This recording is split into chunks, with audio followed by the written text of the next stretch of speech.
ప్రకాశం జిల్లా పాత సింగరాయకొండలో స్వచ్ఛాంధ్ర స్వర్ణాంధ్ర కార్యక్రమంలో మంత్రి డోలా బాలవీరాంజనేయ స్వామి అధికారులతో కలిసి పాల్గొన్నారు. ఈ సందర్భంగా మంత్రి స్వయంగా వీధులను శుభ్రపరిచి చెత్తను సేకరించారు. అనంతరం స్వచ్ఛతపై ప్రజల చేత ప్రతిజ్ఞ చేయించారు. అనంతరం ఆయన మాట్లాడుతూ గ్రామాల్లో పచ్చదనం పరిశుభ్రతకు కూటమి ప్రభుత్వం అధిక ప్రాధాన్యత ఇస్తుందని తెలిపారు. మన ఇల్లు మన వీధి మన గ్రామం అనే నినాదంతో ప్రతి ఒక్కరూ పరిశుభ్రత పాటించాలని సూచించారు.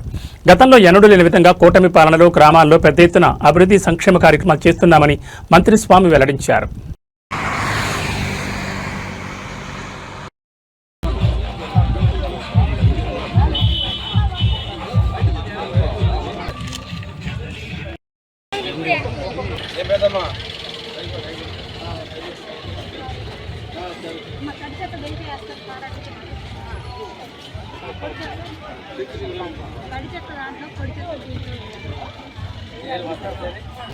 ఇప్పుడు ఏంటంటే నైదే పడితే ఏగలో వచ్చేసి జబ్బులు వస్తున్నాయి.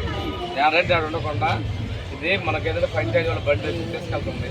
కాకపోతే ఇంతకుముందు అన్ని దాంట్లో వేసేదానివి కాస్త అన్నము తడిగుండే దాంట్లో ఇస్తే ఇదేమో ఎరువు చేస్తారు, ఇదేమో బయట వేరే చేస్తారు. అందుకోసం చేస్తాం జాగ్రత్త చేయాలంటాయా.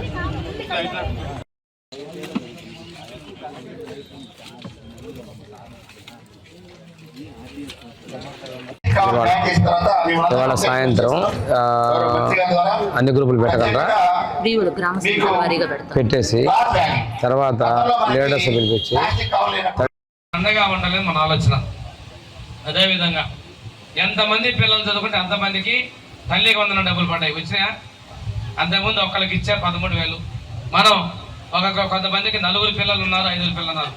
ఉమ్మడి కుటుంబం అయితే 2-3 కొడుకులు పిల్లలు చూసుకుంటే 10 మందికి 12 మంది కూడా ఒకే ఏంటంటే ఉమ్మడి కుటుంబంలో కూడా అంతమంది కూడా డబ్బులు వచ్చే పరిస్థితులు ఉన్నాయి. ఈ విధంగా ప్రభుత్వం అనేది ఏ ఒక్కరిని వదిలిపెట్టకుండా తర్వాత కూడా గ్రీవెన్స్ తీసుకుంటాం, ఎందుకు రాలేదో చెప్పి డబ్బులు ఇచ్చేదని చర్యలు తీసుకుంటా ఉన్నారు. 3వది అన్నదాతలు సుఖీభవ. అరెకరా పొలం ఉన్న నా పరిసరాల పరిశుభ్రత కొరకు ప్రతిరోజు కొంత సమయం కేటాయిస్తానని నా వంతు కృషిగా స్వచ్ఛత కార్యక్రమాల కొరకు శ్రమదానం చేసి పరిశుభ్రత గురించి నేను వేసిన ఈ ముందడుగు